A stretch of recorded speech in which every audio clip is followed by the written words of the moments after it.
સુરત શહેરમાં એમડી ડ્રગ્સના આદિ થઈ ગયેલા લોકોની ડિમાન્ડને પહોંચી વળવા ડ્રગ્સ માફિયાઓ અવનવા રસ્તે ડ્રગ્સની સપ્લાય કરે છે. પણ તેમ છતાં સુરત પોલીસ પણ આવા ડ્રગ્સ માફિયાઓને પકડવા કાર્યરત છે. ત્યારે હાલ 13 લાખથી વધુની કિંમતના ગેરકાયદેસર મેફેડ્રોન એમડી ડ્રગ્સના જથ્થા સાથે અલગ અલગ જગ્યાએથી કુલ 4 આરોપીઓને પકડી પાડી કુલ 3 ગુનાઓ રજીસ્ટર કરી ડ્રગ્સ રેકેટનો પર્દાફાશ સુરત શહેર ક્રાઇમ બ્રાન્ચે કર્યો છે. સુરત શહેર પોલીસ કમિશનર અનુપસિંહ ગહલોતે સુરત શહેર વિસ્તારમાં યુવાધન નશાના રવાડે ના ચઢે તથા શહેરમાં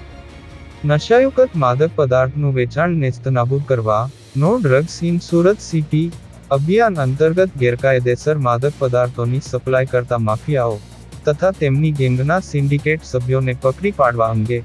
આપેલ સૂચના અન્વયે સંયુક્ત પોલીસ કમિશનર ક્રાઇમ નાઓના સીધા માર્ગદર્શન હેઠળ નાયબ પોલીસ કમિશનર ક્રાઇમ નાઓની સૂચના મુજબ સુરત શહેરમાં ગેરકાયદેસર એનડીપીએસ એક્ટ હેઠળ આવતા તમામ દ્રવ્યોનો વેપાર ધંધો તેમજ હેરાફેરી કરતા આરોપીઓને પકડી પાડવા સૂચના કરવામાં આવેલ. જે અનુસંધાને ક્રાઇમ બ્રાન્ચની પોલીસ ઇન્સ્પેક્ટર તથા પોલીસ સબ ઇન્સ્પેક્ટર નાઓની અલગ અલગ ટીમો વર્કઆઉટમાં હતી. દરમિયાન ક્રાઇમ બ્રાન્ચની એક ટીમને મળેલ બાતમી હકીકત આધારે રાંદેર રોડ ઋષભ 4 રસ્તાથી અડાજણ પાટિયા તરફ જતા ઇન્ડિયન ઓઇલ પેટ્રોલ પંપની સામે જાહેર રોડ ઉપર વોચ ગોઠવી 2 જુલાઈ 2024ના રોજ આરોપી અક્ષર અલી અશરફ અલી સૈયદ જે રહેવાસી SMC quarters Sukoon tenement Gorat causeway road રાંદેરનો રહેવાસી હોય તેને ઝડપી પાડી તેની પાસેથી ગેરકાયદેસર મેફેડોન ડ્રગ્સ 25.370 ગ્રામ જે 2.5 લાખથી વધુનો હોય તથા તેના રહેણાંક મકાન SMC quarters Sufan tenement Gorat causeway road Rander Surat ખાતેથી બીજું 7.390 મળી કુલ 3,73,900 મળી અન્ય મુદ્દામાલ સાથે કુલ 3,86,500 ની મત્તાનો મુદ્દામાલ કબજે કરવામાં આવેલ. સદરીની પૂછપરછમાં પોતે આ ડ્રગ્સનો જથ્થો નાનપુરા કાદરશાની નાળ ખાતે રહેતા અયાન પાસેથી લાવેલ હોવાનું જણાવતા તેને વોન્ટેડ જાહેર કરવામાં આવેલ, જે બાબતે રાંદેર પોલીસમાં એનડીપીએસ એક્ટ મુજબનો ગુનો રજીસ્ટર કરેલ છે. આ દરમિયાન ક્રાઇમ બ્રાન્ચની પોલીસ ઇન્સ્પેક્ટર તથા પોલીસ સબ ઇન્સ્પેક્ટરની બીજી એક ટીમને મળેલ બાતમી હકીકત આધારે 2 જુલાઈ 2024ના રોજ બેસ્તાન ગણેશ કૃપા ઇન્ડસ્ટ્રીયલ એસ્ટેટ ખાતા સામે જાહેર રોડ ઉપરથી આરોપી નિર્માત ક્રિષ્નાકુમાર જાડેજા જે રહેવાસી આગમ ટાવર ચાંદની ચોક સર્કલ પાસે પીપલોદ સુરતને ઝડપી પાડી તેની પાસેથી ગેરકાયદેસર મેફેડ્રોન ડ્રગ્સની મત્તાનો મુદ્દામાલ કબજે કરી આ ડ્રગ્સનો જથ્થો આપનાર જય મકવાણા તથા અજાણ્યા ઈસમોને વોન્ટેડ જાહેર કરી બેસ્તાન પોલીસ એનડીપીએસ એક્ટ મુજબનો ગુનો રજીસ્ટર કરેલ છે. અન્ય વોન્ટેડ આરોપી જય મકવાણાની તપાસ કરતા વરાછા હીરાબાગ સર્કલથી અશ્વિનીકુમાર રોડ તરફ જતા ડાબી બાજુ સર્વિસ રોડ શિવ શક્તિ ડાયમંડ કંપનીની સામે રોડ ઉપર જાહેરમાંથી આરોપી જયેશભાઈ ભાણાભાઈ મકવાણાની ધરપકડ બાદ તપાસ કરતા તેની પાસેથી ગેરકાયદેસર 23 ગ્રામ મેકેડોન ડ્રગ્સ મળી કુલ 2,30,000થી વધુની ના મત્તાનો મુદ્દામાલ કબજે કરી કાપોદ્રા પોલીસમાં એનડીપીએસ એક્ટ મુજબનો ગુનો રજીસ્ટર કરેલ છે. આ સિવાય ફરી રાંદેર પોલીસના એનડીપીએસના ગુનાના વોન્ટેડ આરોપીની તપાસમાં હતા. દરમિયાન ક્રાઇમ બ્રાન્ચ દ્વારા ગણતરીના કલાકોમાં નાનપુરા કાદરશાની નાળ નવા બનતા મેટ્રો સ્ટેશન પાસેથી આરોપી આયાન ખાન આયુબ ખાન પઠાણ કે જે રહેવાસી છે નજીકના ખંડેરાવપુરા નવાબી મસ્જિદ પાસેનો એને પણ ઝડપી પાડેલ છે. આમ ક્રાઇમ બ્રાન્ચ દ્વારા એક જ દિવસમાં અલગ અલગ 3 જગ્યાઓએ રેડો કરી ગેરકાયદેસર એમડી ડ્રગ્સનું કુલ વજન 136.02 ગ્રામ જેની કુલ કિંમત 13,60,200 તથા અન્ય મુદ્દામાલ મળી કુલ 15,23,300 ના મત્તાનો મુદ્દામાલ સાથે 3 આરોપીઓને ઝડપી પાડી એનડીપીએસ એક્ટ મુજબ કુલ 3 ગુના રજીસ્ટર કરવામાં આવેલ છે. સુરત શહેરમાં સુરત નો ડ્રગ ઇન સુરત સિટી અન્વયે સુરત પોલીસ દ્વારા સતત ડ્રગ વિરોધી માફિયાઓ વિરુદ્ધ સતત કાર્યવાહી કરવામાં આવી રહી છે. ગયા લાસ્ટ વીકમાં 23 જૂનના રોજ સુરત ક્રાઇમ દ્વારા એક જ દિવસમાં 5 કેસ કરવામાં આવ્યા હતા, જેમાં રેલવે સ્ટેશનથી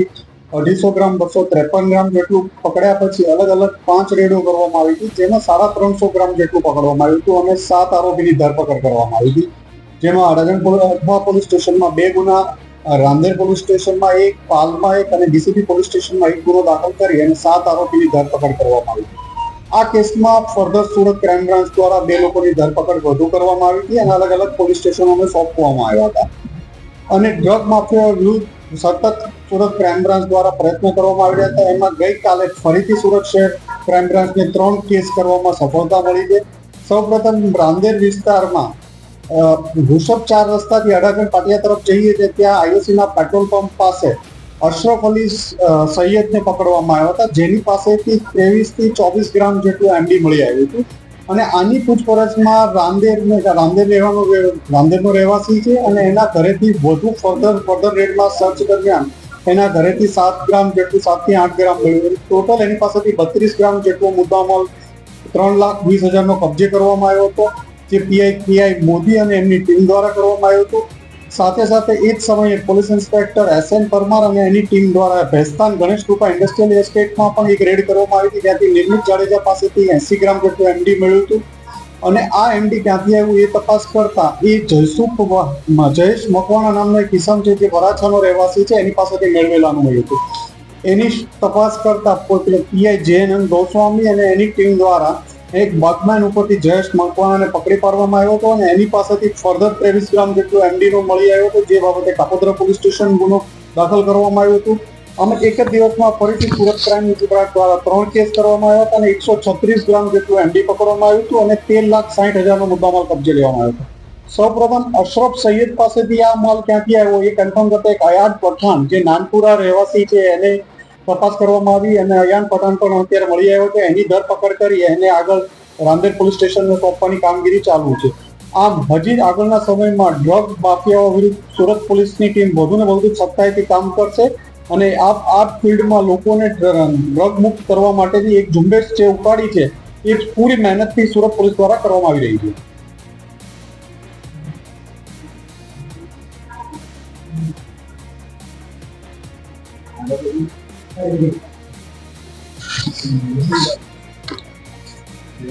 સુરત